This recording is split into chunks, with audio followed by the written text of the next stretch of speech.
Can everyone hear me? Yes? Okay, awesome.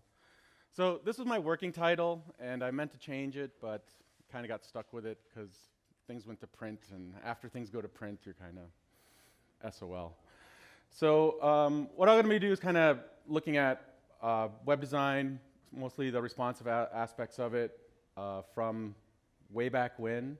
How many people started using the web like in the late 90s? How many are now like front-end developers, front-end designers, back-end people? Any product managers, product, no, couple? All right. So I actually was exposed to the web when I was at university in the late 80s. So I actually had to do the telnet thingy and all that fun stuff. So that was where my adventure sort of started. And my original slide was to use this graphic, and this is from Byte magazine from 1981. And it was the Byte magazine is the small systems journal for IT. And so someone at some point thought, hey, we're going to have computers on our wrists. Pretty accurate. The only problem is like the keyboard part and the big sausage fingers. I also like the little floppy disk thingy too. So I have notes for this presentation. If you go to andrewsmyk.com/advancedrwd, I'll tweet this out as well. So a lot of the links I talk about and tools and so on will be there. You can also get me on Twitter at andrewsmyk, and if you want to ask questions later, I'll respond to them or between sessions and so on. So this is a Saturday. This is how my Saturdays start. I'm not quite there yet, so I'm a little logy. Oh, there we go. Okay, so what I want to do is I want to start this whole journey based on a couple things. And a couple years ago, I was walking around my neighborhood. This is 2012, summer of 2012. I found one of these at a garage sale. And I walked up to the guy and I said, hey, how much do you want for it? And he says, 20 bucks.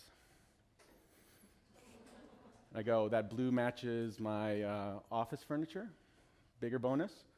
And I took it home and I set it up. So to give you some context, this was put out in 1998. So, and then I purchased this in 2012. So my plan was I'm going to spend an entire month doing everything that I do, but on this iMac. So over the course of the week, I tried to set it up, and then my plans went from I'm just going to use it for an entire month to I'm going to try to do it for a week. Then it went down to a day, and then after that, it became a glorified MP3 player and to-do list. So it got me thinking about, like, because what happened was I tried to put in Gmail. Gmail doesn't work on this. Tried to go to a couple of the newspaper sites like Globe and Mail, the Toronto Star, nothing shows up. And a lot of it was because the JavaScript they were using to actually create some of the UI elements, and also some of it was the CSS. So what I started to do is I would start putting in websites into it, scraping the code, and then commenting out elements of the code until it would actually show up on this. And what, lo and behold, it ended up is that you just needed HTML, nothing else. And you could get things to show up. So based on that, I was thinking, like, what can I do as a best practices to make sure my website shows up on this and everything else? And that's where this sort of journey started. And when I was doing the research and experimenting, I realized that the whole web industry is basically, we're just on a hamster wheel. We're kind of like, let's do this. Nope, let's do that. Let's do this. Let's do that. And we tend to go through a lot of things, a lot of best practices, and then as I was doing this stuff with the iMac, I realized we're just going right back to like 1995 and the type of work and the type of things we were doing back then. So back in the day, these are our sort of screen sizes, 640 by 480, 800 by 600, pretty standard, and it was pretty easy to design stuff for these sizes. And also, it's pretty easy to build fluid content or web pages because the sizing wasn't that far off. You know, you're only really dealing with 160 pixels one way or the other. You could easily make something squish a little bit by 160 pixels, expand by 160 pixels. Clients were happy, everyone was happy. And what I did is when I was working on my iMac, trying to get things to work, I came across the original CERN web page. So if I jump out of PowerPoint for a second. So this is the original CERN web page. Oh, is it showing? Oh. Do I have to do something crazy? Like, there we go. So this is the original CERN web page, and lo and behold, if I can, oh, there we go. Let's go disco mode. It's pretty fluid, pretty dynamic. It's responsive. What's that? Loads fast. Loads fast. That's the thing. And so I was thinking, okay, I'm going to model everything that I do based on this. And this was sort of my starting point for building out content that way. And if I get back to here, hopefully I didn't break anything. Nope. So there's that. This was my base. This was my baseline for everything. And one of the problems with using that as a baseline is that eventually all these other screen sizes came on. You know, 1024, 1200, 1920. And then stuff that was fluid just kind of looked funny when you expanded, especially the CERN website. If you expand it to 1920 by 1200, it looks very barren and stark. And when we were doing this in about 10, 15 years ago, we started thinking about, okay, do we do fixed widths, all that fun stuff? And then we jumped into Flash. How many people use Flash? How many people still use Flash? Oh, you guys are no fun. I still use Flash just for prototyping and stuff. And then, you know, lo and behold, we declared Flash dead. And it was a sad day. Flash has died multiple times in the comic books. I think Flash will come back in some sort of form, but then we'll kill it off again. We also did stuff like we did M.dot sites. So we had the whole, you know, like, hey, I'm a server, who are you? I'm a browser. I'd like to look at this article. And it's like, ooh, you're a smartphone browser. And the whole like circular argument that happens when we started doing M.dot sites. And this is still happening today. I recently was doing work for a client, and they showed me their content management system. And if you go on to the content management system with Chrome, mobile Chrome, you get the mobile login page. But if you use any other browser on a mobile device, like Safari, you get the desktop version of the login site. And then on Chrome, when you log in, you get the full desktop version on your phone. And then on Safari, you get the desktop login, but you get the mobile version when you log in. So these are all the sort of problems we have when we do like sniff user agents, browser types, and so on. So we kind of end up relegating a lot of this stuff to the dumpster. And then I think originally what we're going to do is we're going to probably pull some of this stuff back out of the dumpster, brush it off, and try to repackage it and so on. So are there any questions so far? No? All right, all good. So what we did is then we fast forward a couple years, and now we dealt with these sizes, you know, for for standard sizes, and I'm sorry about the flicker, that's my port. We did the whole iBook, Mac Pro, iMac, desktops, and we had these very limited screen sizes that we could design for. Move forward to 2015, 2016, we're designing it from everything from a screen size of 1.5 inches up to 32 inches. And this year, this is just going to go extending far beyond the 32 inches. So we did a client project for sales, for a marketing and sales department. They wanted to do it at a trade show. They bought I think it was like an 84-inch smart TV. So we were developing content for this 84-inch smart TV. Now the cool thing was they gave it to us. And we developed everything, we set everything up, and then unfortunately, we had to give it back. But what you're going to see is not only are we going to have to deal with these smart devices going from 1.5 to 84 inches. If you go right now to Best Buy, there's like a 138-inch TV at the back. It's almost as like, you feel like you're watching this there. But what we're going to have to do is we're going to have to take this row and we're going to have to split it into another row, and we're going to have to put dumb devices on top. So if you go into most airports in the US, you can go to a Best Buy vending machine and you can buy like phones that are low screen resolution, small screen resolution, and not that great of a processor. And they only connect to like a 2G network as well. So these are some of the other things. And then there's toys coming out that have web browsers built into them as well. So this is the other fun part.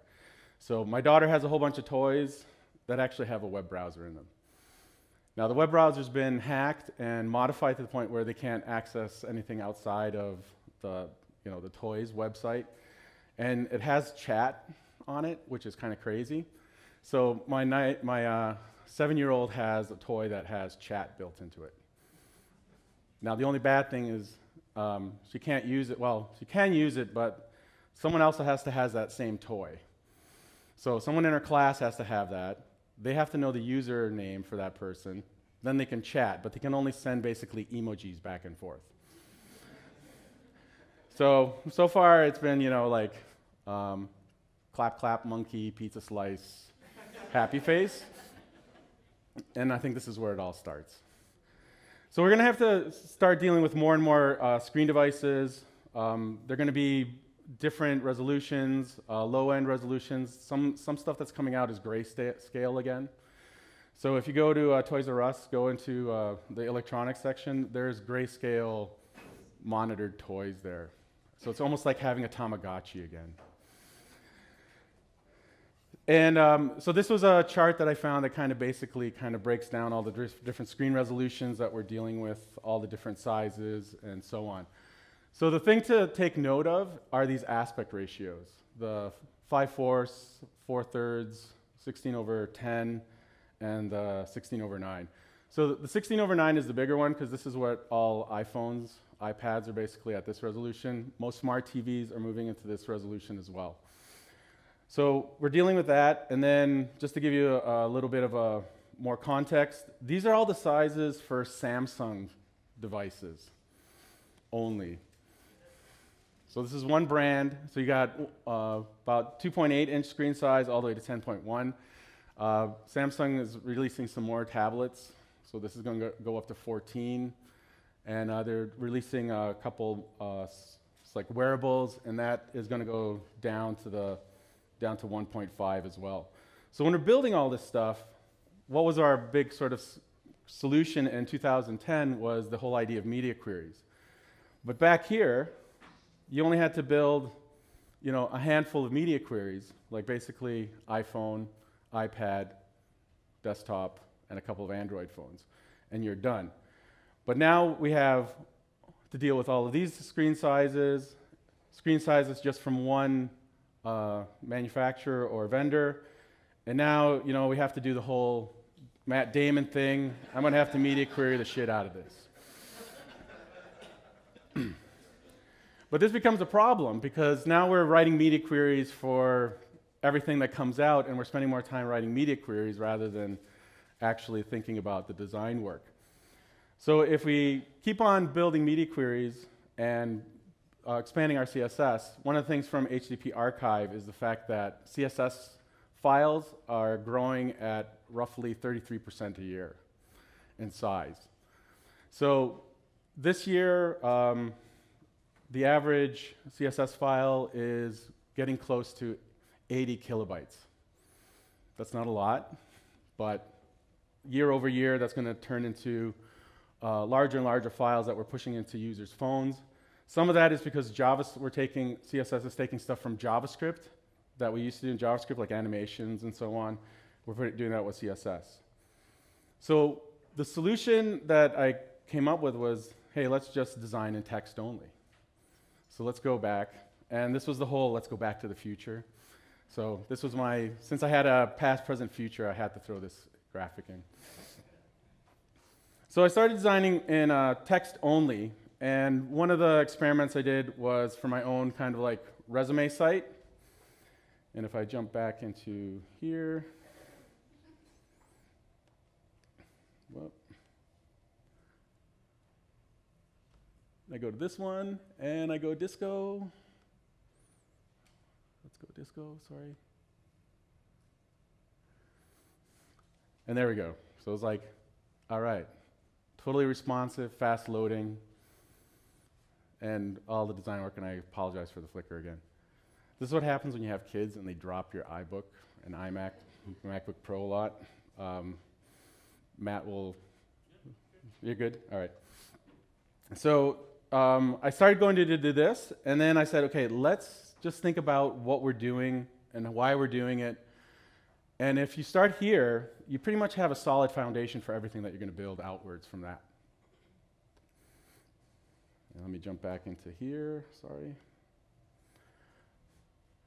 So designing in text just helps keep your media queries as simple as humanly possible, because in the end, you may not need as many. So when we designed the marketing site for the client with the smart TV, we only ended up doing 4 media queries.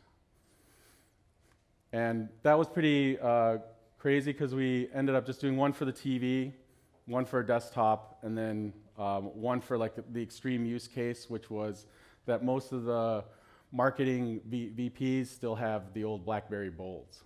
So we just had to make a media query just to satisfy BlackBerry bolds. How many people are still building stuff or have clients that still use old school BlackBerries?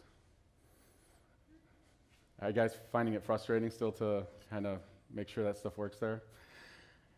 Here's the thing. You're going to find more and more BlackBerries are out in the real world as companies kind of start thinking more about security, and that you have more and more people actually liking the physical keyboard and so on. And then the whole thing with text also is it keeps your page weight really low and high performance. So what you do is you design the text, you make sure it works, and then you start doing your progressive enhancement, adding JavaScript and CSS. And sometimes you can get away with not even using a lot of JavaScript. So the whole idea is you create this unstyled web page. It's completely ubiquitous and device agnostic. And it can go anywhere. So my web page that's all strictly text as a base, I can send it into most of my kids' toys that have the web browser in them. I can also, I've actually hacked my daughter's Leap pad, and it can actually now surf the web normally, but it's only like a 8-color monitor or 8-color thing, and I've been able to get that. Do you have a question? Or? No, just... Oh, okay. So this was like the fun part. So now I can send this web page anywhere, and then once you have it everywhere, you can actually now have this whole consistent design elements where wherever the user's going, whether it's a desktop, TV, tablet, smartphone, they can still get all the same content and so on. Any questions? Yes, no? All good? All right. So what we're trying to do is we're trying to get away from this whole designing with pixels and actually having a design consistency with the content. So if I can have the content relatively the same everywhere, you're going to have a better overall user experience in the whole device shifting space and any kind of multi-device platform that the user might be using. And this is sort of the essence of it is pixels are great, but pixels are changing. And pixels are going to change based on distance, the type of devices we're holding, and how we're using them, and so on. And at the end of the presentation, I've got some things that people are experimenting with, and so on. So what I want to try to get you guys into thinking about is using responsive typography and building visual hierarchies with text. So the standard visual hierarchy is size, weight, color, position, and type contrast. So we're going to skip the color, and we're going to skip most of the positioning. We're just going to use size, weight, and type contrast. And this can be really accomplished really well with a modular scale. How many people are using modular scales? How many people know what have heard of modular scales but are afraid of modular scales. Okay, Zurb Foundation actually has modular scales built into it. So if you're doing stuff with the Zurb Foundation platform, you've got modular scales. So what I do is I start off with the standard modular scale, and we use 16 because 16 is the base font size for browsers. And then you can create a scale upwards and downwards. So this is a 3/4 scale because I'm using the 800 by 600 pixel aspect ratio. You can modify it if you want and so on. So this actually creates the visual hierarchy for you. You don't have to do a lot of font design decisions. Here's the thing, designers who've studied typography for years and years and years will hate you. But from visual hierarchy and the consistency of the digital media, this is actually a lot easier way of implementing stuff. So you're basically creating a typographic rhythm. And this rhythm actually allows the user to identify content based on font size. And you don't have to start doing things with like colors or placement to tell users this is a title, this is a subtitle, this is a footnote, and so on. They can actually identify things based on the scale. And our brains are lazy. So our brains don't like to work. So this is one of the things that I wrestle with my kids. They're like, go do your homework. And they're like, why? And I says, because you have to. And then it's like, why? It's on Wikipedia. And, and then we have these arguments. And this is just my 7-year-old. So when we use this modular scale, we have a typographic rhythm. A user can go, hey, 16 point, that's content. The 37 pixel is a page title. And then we can go up and down the scale for footnotes and so on. So this rhythm actually helps people organize stuff without thinking. It lowers the cognitive threshold for having to identify content and so on. So with the modular scale, you're just increasing readability, legibility, balancing white space, creating what's called typographic texture, and type contrast. So all of these things will help the user in the end, and it just simply makes designing for the digital space a lot easier. So here are some of the modular scales. So if you go to modularscale.com, you can actually use a drop-down. It's in the notes that on that site. So you can pick like a perfect fifth for my example, I'm using the perfect fourth. These are the things that you want to sort of note. Perfect fourth and minor seventh, these are in the pixel aspect ratios of most monitors and screen sizes that are out there right now. So if you use those, so if you're going to design something for most things which are now going to be a minor seventh, you're going to have type in proportion to the screen size, in proportion to the pixel aspect ratio, and so on of the device itself. So far, so good? All right. I'm sorry, the coffee hasn't kicked in, so I'm not as like... All right, so here's an example of just modular math. So I'm using the 3/4 scale. You divide 3 by 4, that gives you 0.75. You use 16 as your base font, so this is the standard browser unstyled font size. And you divide that and you get 21. So this is your first size up. Subtitle, whatever you want to use. Then you take the 21 and you divide it by the same 0.75, that gives you 28. Now is this your title size? Divide that by 0.75, you get 375. Is that like a tagline size? And then you divide the 37 by 0.75 and you get 50. Is this your page title? Is this like your heading title? Is this something that you put into the hero image and so on? So then you have the scale. It's awesome. If you go to modularscale.com, you can actually turn this into a SAS variable. So you don't have to redo it. You can simply just download the SAS file and go from there. And what we're finding is that when we do this, and when you have issues where people turn off JavaScript or there's no access to web fonts, users are able to identify content much easier. They're able to say, this is this, and they don't have to really think about it. Now, this is pretty kind of a simple model. So what we do is we do what's called a double rail for modular typography. And what we do is we pick a size up from the base 16. So for this example, I chose 18, because sometimes you want to be able to shift devices, and then you just simply shift where your font size is. And then we created a modular scale based on that. So we divide the 18 by 0.75, that gives you 24, and so on. And the nice thing about using a second rail is this is like your standard browser sizes. These become your smart TV offset sizes. So the base font for most smart TVs is basically 24. And then you can start moving up smart TV font sizing this way. So if you go and read most things like the Android TV or Apple TV HIGs, they actually say start using either 22 or 24 base as your size as your base font. And this is the exciting part. So now you have a little bit more options. You have some fluidity to go jumping back and forth between smart TVs, handheld devices, and so on. So far, so good? All right, awesome.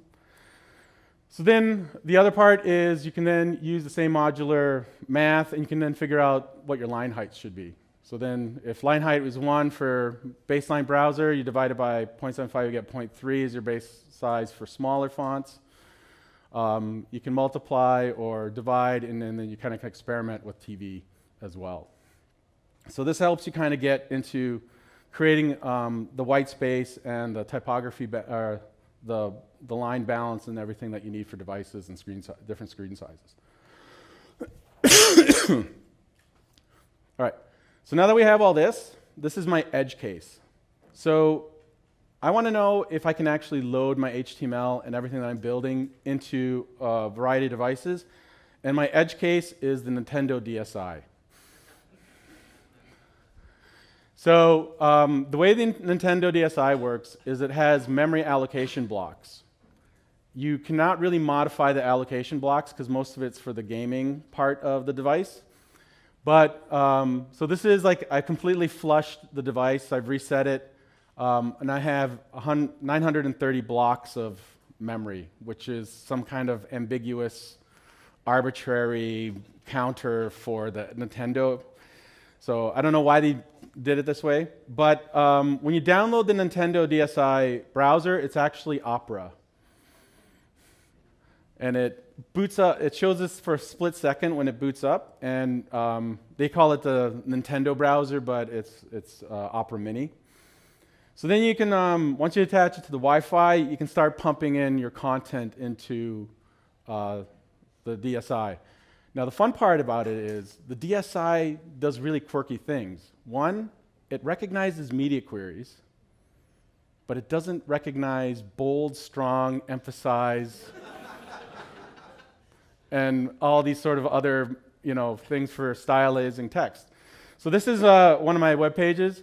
So the About Me, that's supposed to be, like I think at 37 pixels, just tosses it right out. And then further down, there's supposed to be some italics and bold, it tosses it right out.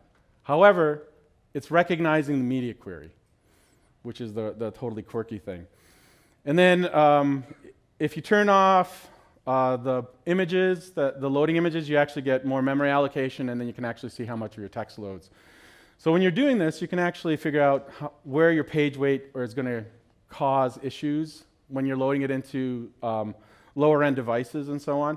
So I turn off the images for this, loads perfectly. The minute you turn on images, it bonks, and it'll say runs out of memory allocation, please free up space, but then you can't free up the space because the web page is taking up all the space in the Nintendo DSi.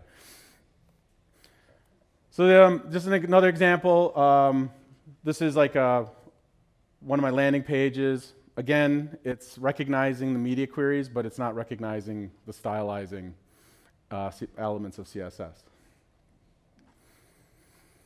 Okay, so if you go to HTTP archive, the average web page is now the same size as the shareware version of Doom. So this is 2.44 megs of 3D awesomeness and carnage. That is now the standard web size for most web pages. So if we go back and design in text, we don't actually care how the user accesses the internet. So, if your user still has this at home, your page will load really quickly.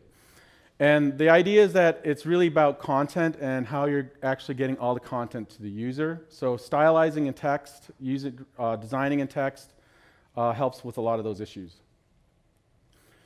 So we're going to start trying to do content modeling. So do your content modeling in text. You do your content. You can actually now rank and prioritize content with just designing in text. And if you do it right, you can actually have full force engagement like with Zork. How many people play Zork?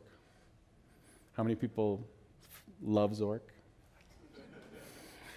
Okay. So, if you can actually get user engagement with something like Zork, and you can translate that into your web page that's just text, you're doing an awesome job. And then what I do is, once I figure out what the text model is, I actually have line items in my web page that says image of X goes here. And then what we do is we sit the user down in front of little pieces of paper, and we start laying out what we think the website should look like, and then we have the user self-identify the content. And usually when we do it this way, the user throws out about a third of the content. And then you just use the content that the user is actually interested in, and everything else gets tossed aside. So when you're designing in text, it actually helps you with accessibility and A11Y and WCAG, because you are providing like text alternatives, readable and understandable. It shows up in predictable ways. So one of the things when you design in text is you can't start doing weird JavaScript stuff where content is thrown to the bottom, and then when the user clicks on it, the content flips to the top. Those are no-nos in accessibility guidelines. So when you design in text, you actually have to stay to that format of the order of predictable content and so on. And then you just get this really robust content that can go anywhere. And the main thing is you want to look at current devices, past devices like the iMac. So if you find an iMac, pick it up. You'll be shocked at what doesn't load on it. Future devices, we don't know what those future devices are. And then, you can start really planning out like your role attribute properties for A11Y, create links that are recognizable, logical layouts, and then semantic headings and structures, which are part of HTML5, but also part of the accessibility aspect. And then everyone remembers doing websites with this, okay? This is what I've been talking with my mom a lot, because my dad is now starting to get all like advanced stages of memory loss, and the doctor's not sure if it's Alzheimer's or just general retiree laziness.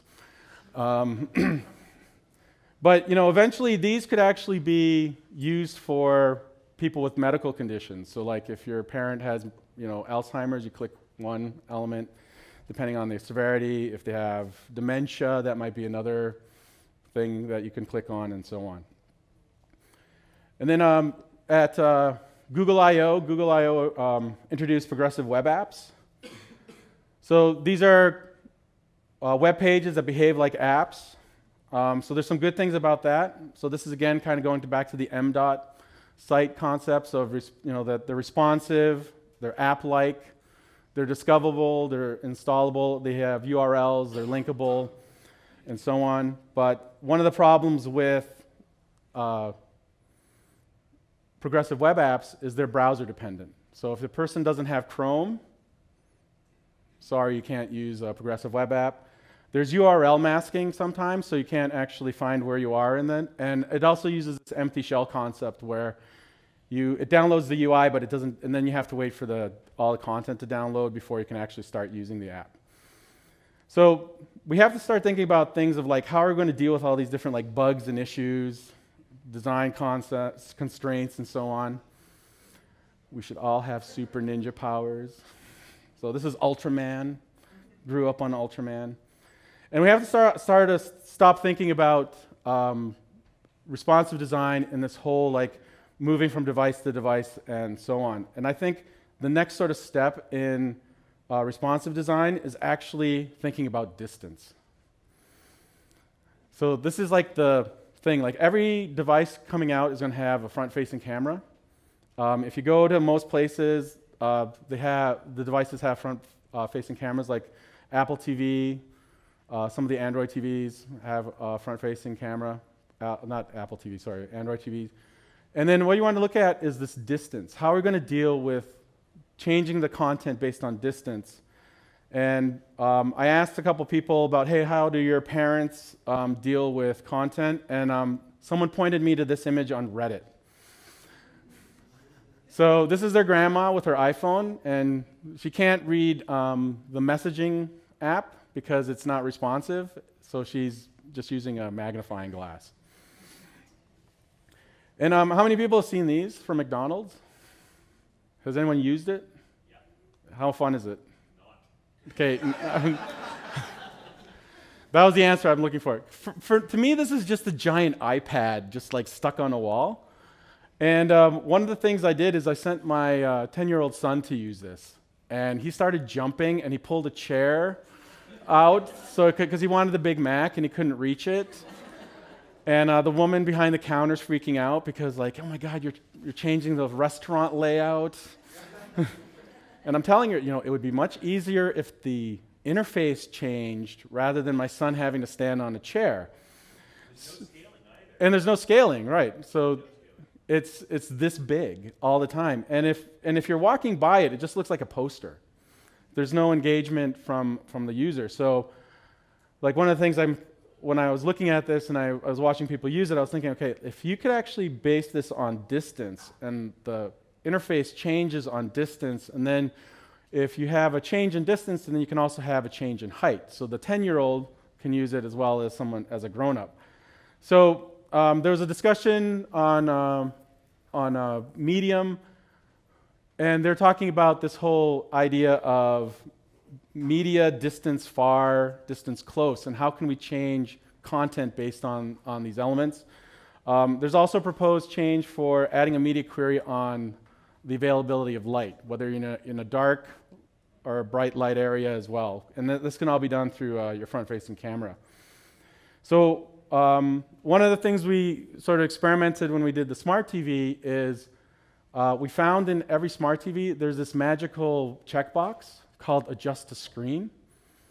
And this actually does this weird viewport thing where it changes the viewport back to kind of like an iPad viewport of 768. So hopefully what will happen is all the TV manufacturers will say, like, you know what, instead of having all these crazy different viewport sizes, let's just base it all on an iPad viewport size, and then our jobs will be much more easier as developers developing content for these. The other thing that made me think about that was the fact that if you buy a Nintendo 3DS, the XL, the front-facing camera actually adjusts the screen based on the viewing angle. So if a toy can do it, why can't your device do it? And when I was doing some research, so someone actually came up with a concept of doing media query device breakpoints based on distance. And it uses facial recognition. So if I'll jump to that.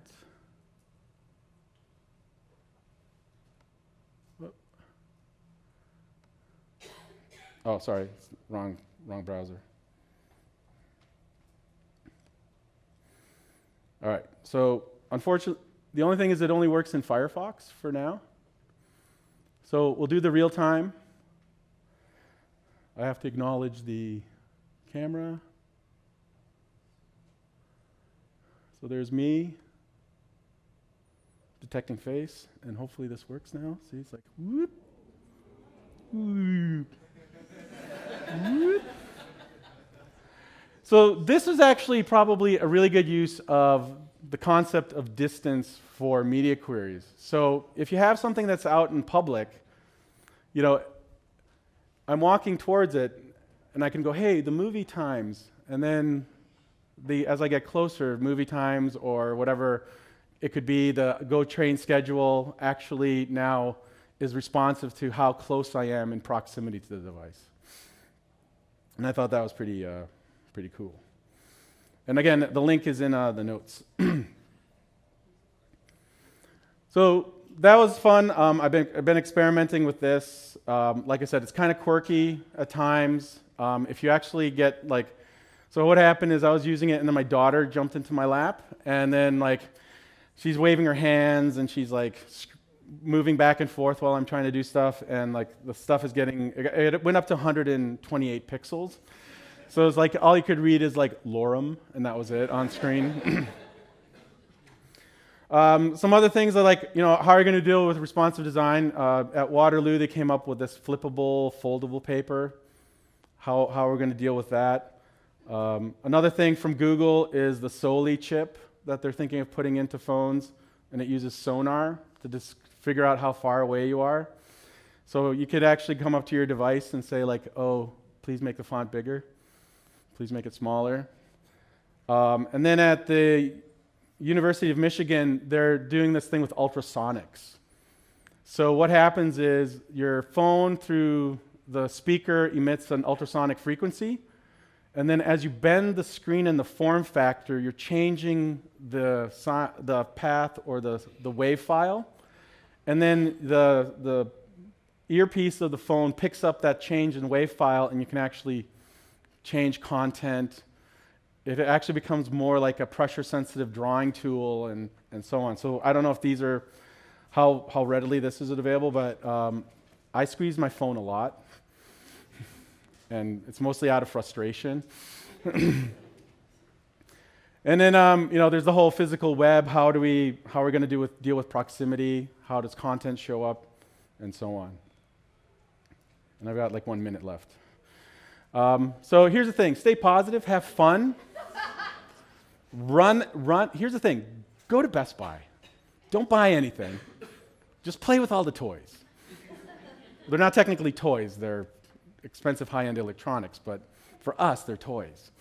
And you know, you have to go out and do a lot of field work. It's all about, you know, experimenting. What can you build, and so on, with responsive, adaptive, however you want to define it. Any questions? Do I have time for a question? Yes?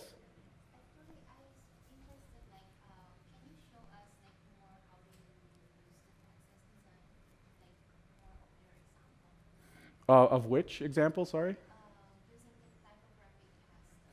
Okay, it's all in the notes, so I can do that. Plus, I'm getting waved off because I'm, repeat, sorry. Oh, she was asking about any more examples of the typographic design. There's more in the notes that I put in for the for this presentation. And if you go there, there'll be tools and links to other content as well. So there. We're out of time, unfortunately, but I think Andrew would love to take your question.